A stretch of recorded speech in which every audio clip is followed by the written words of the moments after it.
Y estamos grabando con el gran Kurt después de 2, 3 semanas de estar coordinando este video. Por fin llegamos a entrevistarlo. El profe Kurt me ha enseñado economía en la Ricardo Palma.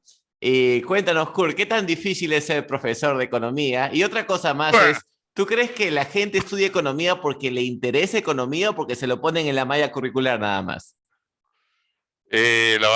Bueno, creo que así como están los estudios neoclásicos, la escuela neoclásica que predomina en la universidad, que es sumamente teórico, matemático, poco realista con la realidad económica.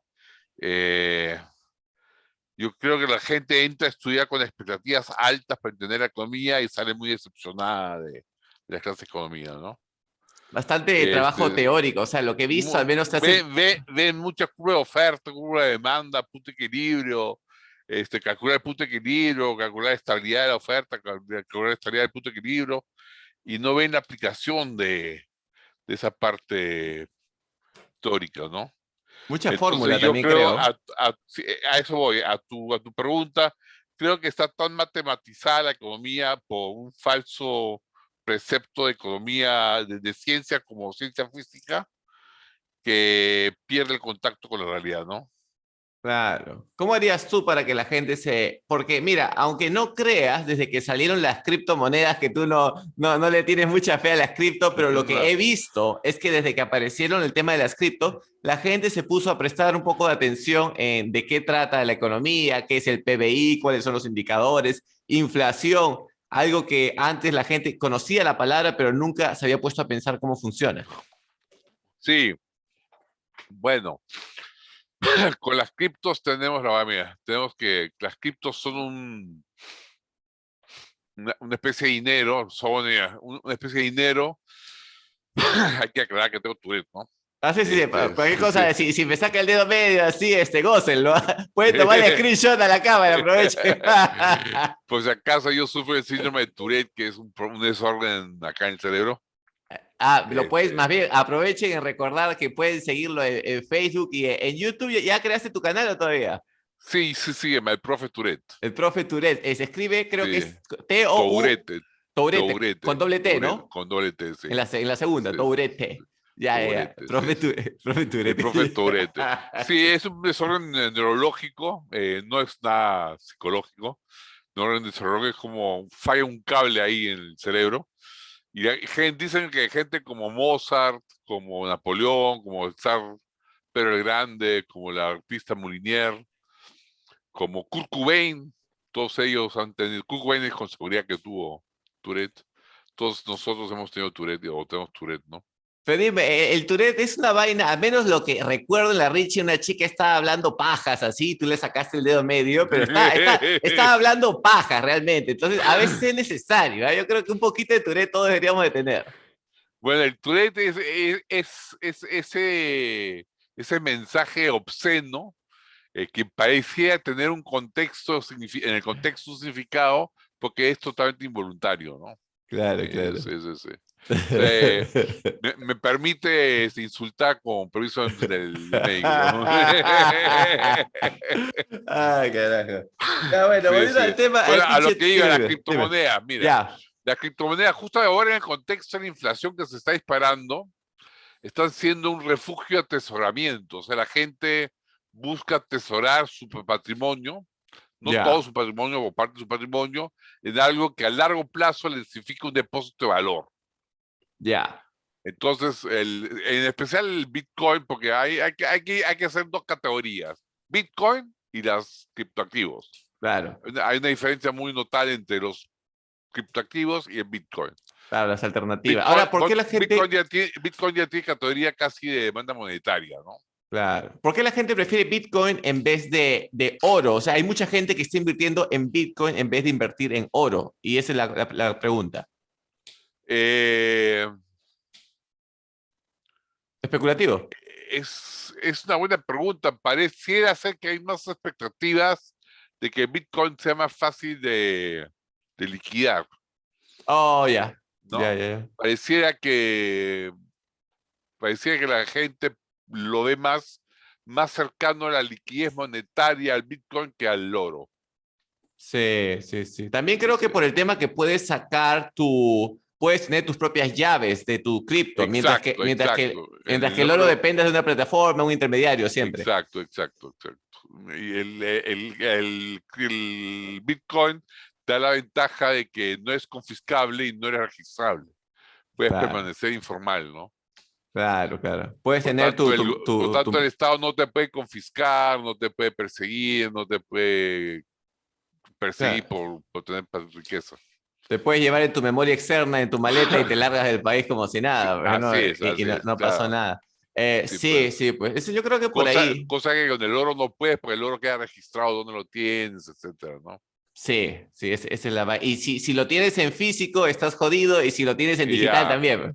también, sí, pues, claro. Sí, a Mientras ver, que la criptomoneda, ¿tú te acuerdas cuando China prohibió a los mineros en China? claro, lo sacó. Los mineros se fueron de China, se fueron a otro país. Y simplemente pudieron seguir haciendo lo que querían, ¿no? Sí, sí. Claro que también eso es bastante logística, porque tienes que llevarte todas tus máquinas, toda tu vaina, Eh, pero claro, es factible, se puede o las hacer. compras en otro sitio, ¿no? Sí, sí. Dime, ¿por qué crees que la gente presta más atención a la política que a la economía? Porque siento que la política es algo emocional que cualquiera puede opinar, pero en economía al menos tienes que saber algo y por eso la gente prefiere simplemente inclinarse por el circo político.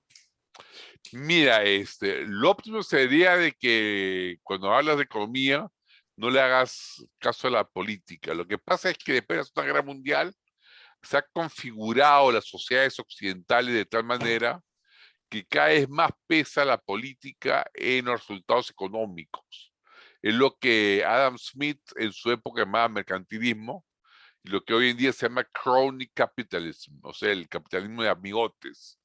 Cuando el empresario ya no es empresario, sino es empresauro y compite por los favores del Estado, por los favores políticos, y ya no compite por el favor del consumidor. Cuando compite por el favor del consumidor, tiene que competir por mejor producto, mejor calidad, menores precios, mejor servicio. En cambio, cuando está conectado en la competencia política por los favores políticos, compite por leyes, por reglamentos, por trabas burocráticas que le den un mercado, un nicho único, monopólico a él y que no tenga que competir en el mercado, sino solo en el mercado político. Y lo que se ha dado cuenta la gente después de la Segunda Guerra Mundial con el crecimiento del Estado es que es más rápido hacer riqueza compitiendo en el mercado político, compitiendo en el mercado cataláctico, diría Luis Fomises, ¿no? Tiene sentido. Entonces, lamentablemente ese es el resultado de no separar, de no tener un gobierno limitado, sino un gobierno omnipotente, ¿no? Un gobierno megalómano que en todo se mete, que todo lo quiere reglamentar, un dios Estado, ¿no? Estaba revisando sobre el libertarismo, el Ya, movimiento libertario. Yo recién estoy entrando en esta vaina, recién lo estoy chequeando, y habla ya. sobre por qué es mejor reducir el poder del Estado. Y yo lo que recuerdo desde muchos años atrás es que siempre uno decía, cada vez que el Estado se mete a algo, las cosas se joden. Entonces, mientras menos el Estado se involucre, suele ser mejor. Y eso es lo que yo tenía entendido. Pero por algún motivo la gente quiere ahora que el Estado intervenga más. Sí, se ha extendido en la academia la idea de que los mercados no son estables, de que son inestables y de que hay muchas fallas de mercado que tienen que ser arregladas por intervenciones gubernamentales.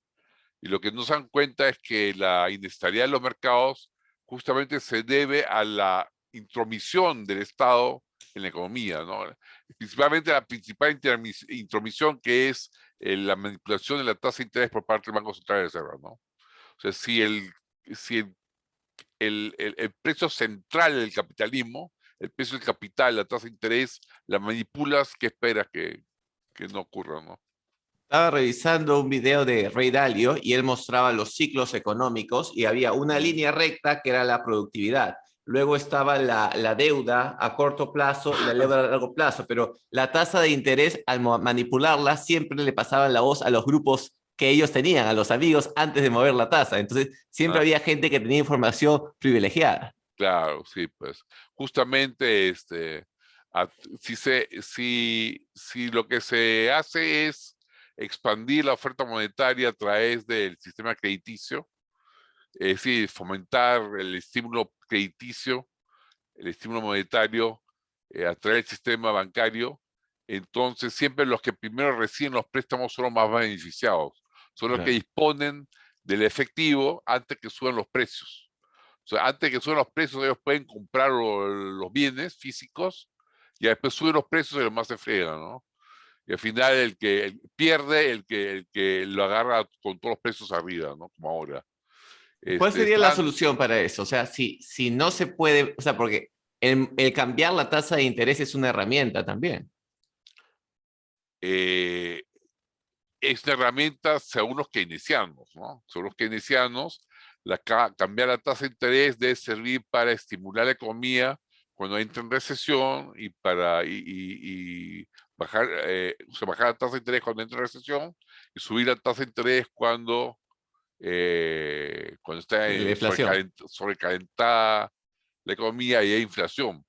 El problema es que el mismo hecho de mover la tasa de interés artificial de manera no genuina, es decir, no con ahorros genuinos, sino con estímulos monetarios, provoca esos ciclos de auge y recesión. O sea, esos Claro. ciclos de auge y recesión son provocados por esas manipulaciones de la tasa de interés. Ok, O sea, ok. entonces, Entiendo. en realidad estás corrigiendo algo que tú mismo has provocado.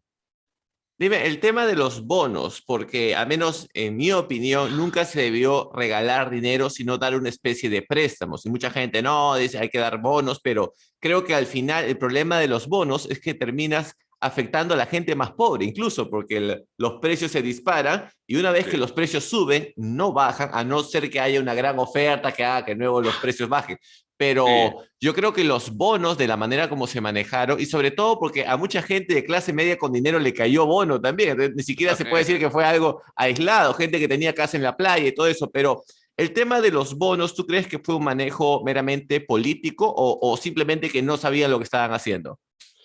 Eh, fue una receta general, ¿no? O sea, simplemente la gente esperaba que el Estado hiciera algo y el Estado lo único que se le ocurrió es repartir plata, ¿no?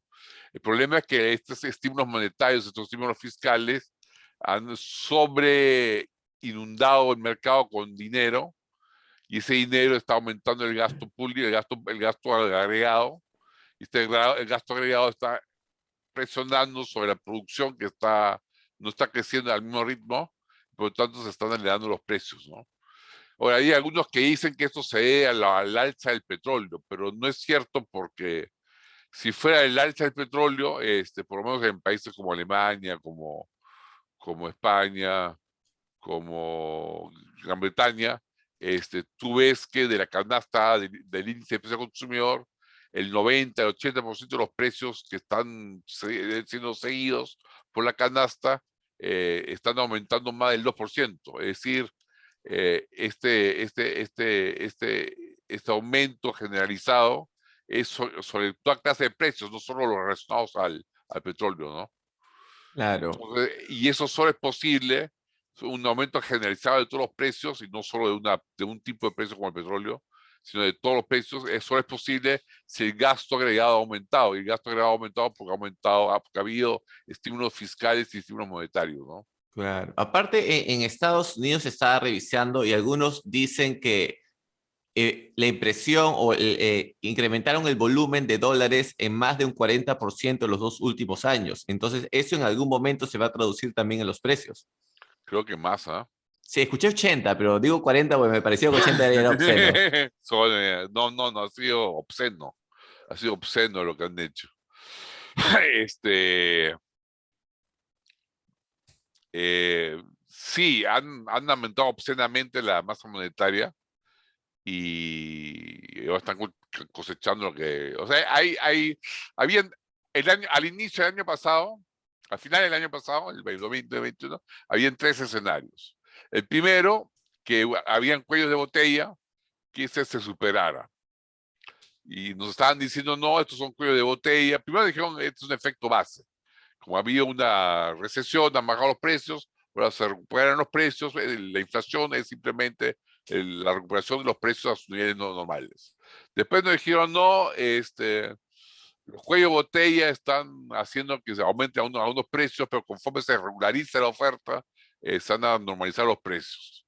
Ya cuando se han dado cuenta que se han descoplado el alza de los precios de con lo que se llama las expectativas inflacionarias se han desanclado, que no están ancladas, es que se tiene miedo que se haya una espiral salarios-inflación, es decir, que los precios suban, haya reclamos salariales, que suban los salarios y eso haga subir los precios.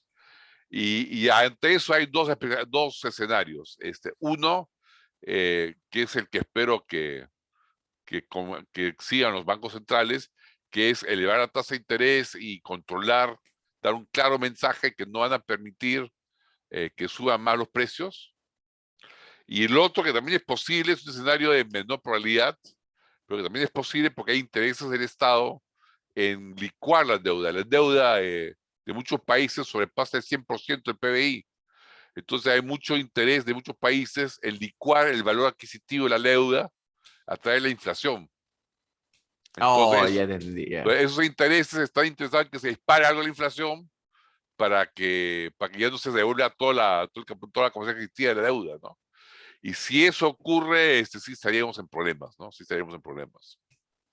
Interesante. ¿No? O sea, todavía tengo la esperanza que predominen los economistas que vivieron la frenada de la demanda agregada que se hizo Paul Volcker en los años 70, cuando con Nixon se disparó la inflación, donde Paul Volcker elevó las tasas de interés a un nivel como el 20% anual, era la tasa de interés anual, porque la inflación estaba pasando a los 10, 15% anuales,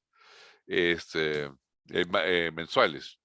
Entonces, pero como te digo, hay intereses del Estado en licuar las deudas eh, acumuladas por toda esta pandemia y por todo el rescate financiero que se hizo a la banca en el año 2008, que implicó en realidad socializar todas las pérdidas de los bancos, ¿no?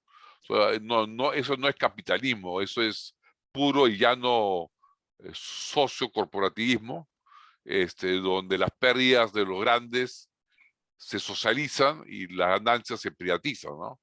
Entonces, eso no es capitalismo, eso es todo lo contrario, es un fascismo total, ¿no?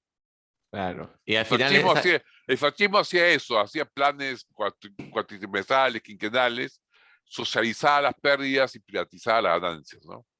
Y dirigía a través de la banca y a través de comisarios dirigían las empresas. y el tema de los sueldos, que mucha gente pide que eleven los sueldos, no solamente genera la inflación, sino que el empresario después empieza a buscar maneras de automatizar los procesos, porque si te cuesta más pagar a tus empleados, buscas maneras de automatizarlo o incluso buscar empleados de otros países que te cobren menos. No, pero José, tienes que pensar que los reclamos salariales son justos porque la inflación se ha disparado, los alimentos se han disparado. ¿Ya? Entonces, lo que va a ocurrir es que los empresarios van a trasladar los precios, van a trasladar esos aumentos a los precios. Ya, pero eso va a hacer que la inflación continúe, nada más. Exacto. Por eso Claro. es que es necesario, lo que yo te decía, que los bancos centrales manden un claro mensaje de que no van a permitir que el gasto agregado general aumente. Eso va a hacer que se anclen de nuevo las expectativas inflacionarias. Pero Sí, eso implica una fuerte recesión, ¿no? claro. Que no sé si el poder político está dispuesto a asumir. Lo más probable es que lo hagan, pero primero le avisen a todos sus contactos para que liquiden sus posiciones en acciones, Es para que se hagan, que, le eh, venden todo. Y no sé por qué sospecho acá en Perú que es algo que va a suceder con el mercado inmobiliario, porque si tú te fijas en publicidad, están ofreciendo lotes de hasta 120 metros cuadrados en el sur, que son lotes pequeños para hacer el sur. sí, Y eso suena al fraccionamiento clásico que se suele hacer cuando los ricos quieren deshacerse de los activos y sí, pasárselos a sí, la clase sí, media. sí, sí, sí, sí, sí, ¿No? sí, sí. Huele a metida profunda. Cuéntame Sí. un poco, dime, dime. Tú tienes que acordarte que en la inflación, ¿quiénes ganan y quiénes pierden? Por el lado del patrimonio, ganan aquellas personas cuyos activos se revalorizan mejor con los precios, y esos son normalmente acciones que suben con la inflación. Los que tenemos ahorros a plazo, bonos, o nuestros ahorros, nuestras pensiones en bonos, perdemos más porque esos activos no se revalorizan con la inflación. Por el lado de la deuda, se dice que más o menos el porcentaje de endeudamiento de los ricos y los pobres es igual, pero en términos absolutos los ricos tienen una mayor deuda. Claro. Entonces a ellos les conviene la inflación porque se licúa su deuda, a los pobres menos. Eso por el lado del patrimonio, se salen perdiendo los clases medias bajas, clases populares, salen ganando los ricos. Se licúa su deuda y su activo se valoriza más bien. Exacto. Claro, Y pues. por el lado de los ingresos, por el lado de los ingresos y los ingresos que mejor se pueden adaptar a la subida de precios, que más se pueden revalorizar, salen ganando, es decir, aquellos puestos gerenciales, aquellos puestos que mejor pueden reclamar un ajuste de salarios, salen ganando, y más bien los puestos de los obreros no calificados, de la gente más reemplazable, es la Exacto. que no puede pedir aumento de precios, aumento de salarios, va a estar retrasada con respecto a la inflación. Por Y eso es por bueno lado de los tener gastos, algo único que ofrecer, pues. Si tú tienes algo único que claro, ofrecer, puedes negociar. puedes negociar, sí, sí. Y por el lado de los gastos, se sabe que siempre los precios del gasto de los ricos suben menos rápido que el precio de los gastos de los más pobres, ¿no? Entonces, Claro. por todos lados, las clases populares y pobres tienen que perder con la inflación, a pesar de que los ministros, sobre todo los ministros caviares, te dicen que la inflación es buena para las clases Ah, no, populares, ¿no? eso lo he escuchado en varios países también, Sí, pero sí, sí, sí, está sí. claro. Eso lo Sí, dice. siempre dicen que la inflación favorece el crecimiento económico, Ah, favorece el empleo, pero a la larga perjudica a las clases populares. sí, o sea, incluso, digamos, una persona rica suele consumir alimentos más finos, alimentos más caros, pero igual en relación a todo lo que gana, es menor el porcentaje En menos a porcentaje, la claro, persona pobre que así coma puro arroz y tallarines, claro, igual el porcentaje que va para comida es mayor en la persona es pobre y de mayor, clase media. claro. Ahora, hablando de clase media, ¿por qué crees que es tan difícil mantener una clase media? Cada vez vemos menos clase media. Ahora, no es que tampoco la clase media ha desaparecido, pero es como que se estanca la clase media siempre y se distrae en cosas como comprar autos caros, se distrae en cosas banales, mientras que los ricos sí se empiezan a disparar. Eh, Porque las reglas del juego no son liberales. O sea, las reglas del juego están hechas para favorecer a aquellos que tienen contactos políticos, aquellos que tienen contactos en la burocracia, aquellos que tienen contactos en municipios, y simplemente la clase eh, emprendedora, como se puede decir, así tradicional, andina, que viene emergente al país, al Perú, a Lima, no tiene esos contactos y por tanto no tiene cómo reinvertir sus ganancias, porque es informal, tiene miedo de ser detectado, no puede crecer porque lo detectan, Sí, pues. entonces sus ganancias van a bienes suntuarios, ¿no? A veces la En- gente se queja del capitalismo, pero el problema es la corrupción más que el mismo capitalismo. Y para los que viven en avenidas yo te principales, voy a dime, dime. decir, yo te voy a decir que el problema no es el capitalismo, el problema, y tampoco es la corrupción, el problema es un sistema sociocorporativista que permite que el gobierno y los funcionarios tengan mucho poder discrecional, lo cual les permite extorsionar y corromper. Si el sistema estuviera regulado de tal manera que el gobierno fuera limitado, que los funcionarios públicos tuvieran poco poder discrecional, manejaran pocos recursos, tuvieran poco poder discrecional, tuvieran pocos atributos y se dedicaran a lo que deben dedicarse, que es seguridad, infraestructura, entonces no podrían ser corrompibles y no había problema de corrupción, y ahí recién habría capitalismo, porque lo que hay ahora no es capitalismo.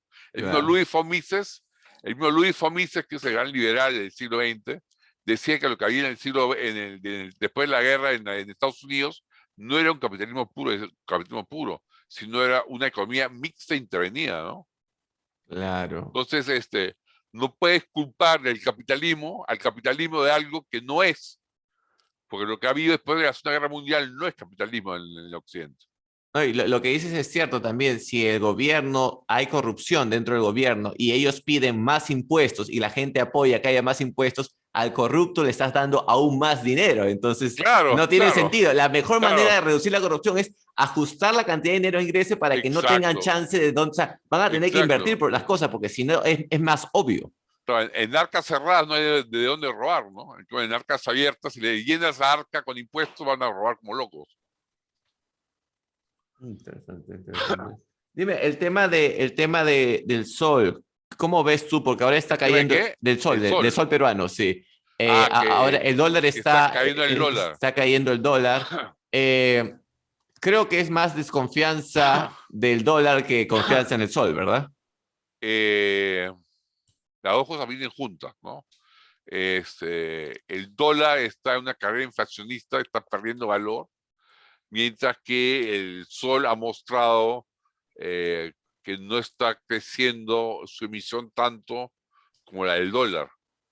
O sea, por algo Julio Velarde ha hecho una buena obra en el banco, al frente del Banco Central, a pesar de que nos ha tenido una inflación del 2% anual durante 40 años, ¿no? Que ya eso acumulado durante 40 años es una buena cantidad de robo, ¿no? Pero digamos, por lo menos no es 20, 30% mensual. Y frente a lo que ha hecho Estados Unidos, Julio Velarde ha sido mucho más, como decirlo, más conservador. Ha tenido una política mucho más restrictiva y esperemos nomás que la inflación externa no se le cuele por el sector externo al Banco Central de Reserva, ¿no? Porque esa inflación externa internacional al final termina importándose porque se traduce en mayores precios de los productos importados porque el precio ha subido. Entonces, para evitar de que se traduzca en una mayor inflación interna, pues mira, ¿qué pasaría si el tipo de cambio no bajara? Entonces los productos importados de Estados Unidos o en dólares subirían de precio. Eso haría subir nuestra inflación y al final tendrías una inflación por costos. Claro. Para evitar eso es que si bien el precio en dólares subes, baja el tipo de cambio. De tal manera que en soles sigue siendo lo mismo lo que cuesta.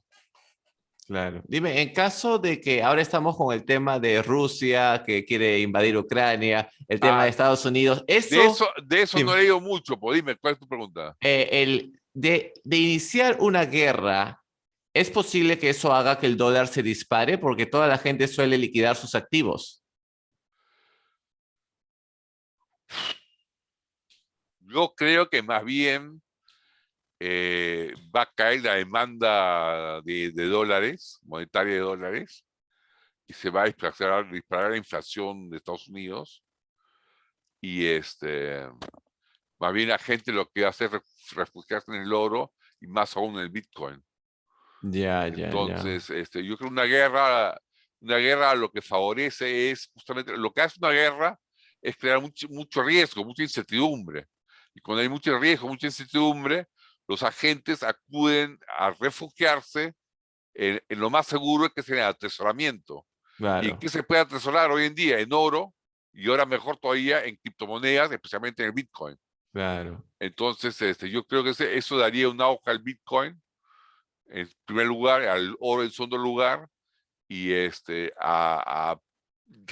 haría que se derrumbe la demanda monetaria de dólares y derrumba la demanda monetaria, el valor del dólar baja y eso hace subir los precios en Estados Unidos. Lo que estaba revisando es que Rusia estaba negociando con China el poder venderles el petróleo en yuanes. Y eso también sería otro golpe para el dólar, porque si ya no necesitas pasar Claro, por el dólar para comprar petróleo.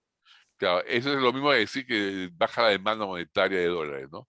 Si surge una moneda alternativa al euro y al dólar para los negocios internacionales, habrá menos transacciones internacionales en dólares, por lo tanto se necesitarán menos dólares para transacciones internacionales, entonces habrá un sobrante de dólares en el mundo que hará que presione sobre el producto estadounidense, ya que suben aún más los precios de Estados Unidos.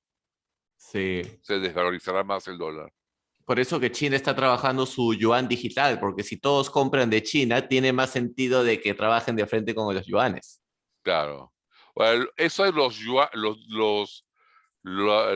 el dinero digital de banca central es un peligro, ¿no? Porque en cierta manera es el control total del Estado sobre el ciudadano, ¿no? Este, Decían que la moneda digital era el sueño húmedo de todo dictador, porque puedes hacer tal sí, sí, sí, seguimiento, sí, puedes sí, sí, seguir sí. absolutamente todo. Puedes o no puedes, depende de cómo lo programes, ¿no? O sea, pero lo más probable es que lo puedes reelaborar de tal manera que puedes hacer seguimiento de quien quieres y puedes también vaciar el bolsillo de quien te dé la gana, ¿no? Claro. Si hay un oponente que te fastidia mucho, simplemente lo anulas contablemente a través de las criptomonedas o le dices a la moneda digital, el Banco Central de Reserva, y lo dejas sin fondo, ¿no? Hay algo que le llaman el Como lo score que, como lo social. que pasó con GoFund de los camioneros de Estados Unidos, que le bloquearon sus 10 Claro. millones, ¿no? Sí, o sea, si se portan mal, o a veces dice que por seguridad tienen que hacer control, Claro, entonces, seguridad de Estado, ¿no? y la seguridad es el arma para cancelar la libertad, o sea, es o libertad o Claro, seguridad, pero claro, las dos claro. cosas no Sí, puedes tenerlas al mismo no puede tiempo, en el estar al mismo mismo grado. tiempo, sí, pues claro. A la gente le gusta más la seguridad Y que la libertad, me parece. eh, no se dan cuenta que es una visión muy cortoplacista. A corto plazo ganas, pero a largo plazo pierdes mucho, mucho más. Sí, Porque al pues. perder la libertad pierdes todas las oportunidades de negocio que podrían haber surgido y que se dejan de surgir, ¿no? Sí, Y que sí. son valores que se crean para la sociedad, porque cuando una persona crea un valor, un negocio, eso está evidenciado en estudios científicos, el 2% de valor creado se crea el dueño y el 98% de valor creado se disemina en la sociedad, ¿no? Por Claro, ejemplo, la dimensión de Microsoft, de todo el valor que se ha creado Bill Gates es 2 o 4% de todo el valor que ha creado y el otro 96% se ha diseminado en toda la sociedad, ¿no? Entonces, claro. más se beneficia a la sociedad de los nuevos valores creados, de los nuevos productos creados, que lo que se beneficia el capitalista, ¿no? El capitalista, claro, también se beneficia, pero el Claro. servicio que da, si es que está bajo competencia, es mucho mayor que lo que se beneficia a él. Claro, y el capitalista no es que lo hace de buena gente, es un riesgo también que tienes que hacer. Estás poniendo en juego tu patrimonio de años, su energía. Claro, Y claro, como tú dices, el problema es cuando se amarra con el gobierno y ese es el problema. ahí está. Y hay que diferenciar esos dos tipos de capitalismo. El capitalismo mercantilista o crony capitalismo, como le dicen ahora los de Chicago Boys. El capitalismo amigotes, que es el capitalismo mercantilista, donde el gobierno le da monopolio, le da privilegios a las empresas. Y el capitalismo libre o liberal o democrático, ¿no? Ese es otro tipo de capitalismo. Y lo que hay acá en el Perú es un capitalismo mercantilista y lo que hay en Estados Unidos también, ¿no? Sí, Estas dos formas de capitalismo son fenomenologías del capitalismo que coexisten. Y en algunas sociedades más una, en otras sociedades más otra. En Estados Unidos, al terminar la Segunda Guerra Mundial, todavía predominaba más el sistema libre. Y poco a poco ha ido dominando la fenomenología mercantilista. En el Perú, prácticamente la fenomenología libre ha sido muy poca y lo que ha dominado desde la época colonial ha sido la fenomenología mercantilista, ¿no? Y lamentablemente la última oportunidad que tuvimos para pasar a una economía liberal fue con Fujimori, pero tú sabes que de los, creo que 1.300 o 1.500 decretos leyes que le presentó Bolonia, solo se aprobaron 300, ¿no? Y el resto dijo Fujimori no se aprueba porque no sé si vale la pena. Y no le convino, pues, como él tenía el control del Estado, y el control del Estado le convenía para su propia corrupción, nunca quiso hacer la reforma del Estado que merecíamos los peruanos, ¿no? Eso es lo que al menos también siento con el tema ahorita socialista que se vive acá en Perú, es que es un socialismo de los ricos. Yo lo que veo es que Sí, son sí, los sí, ricos, sí, sí. mientras que al menos la gente de acá de Surquillo, a la gente no quiere ese socialismo. O sea, la clase media no quiere, la clase baja tampoco. Algunos sí se comen el cuentazo de que los van a Sí, ayudar, sí, sí. pero son más la gente de billete, de algunas universidades caras a veces, que Sí, ellos son los más socialistas con su iPhone última generación. Entonces sí, tú sí, dices, sí. qué extraña esta vaina.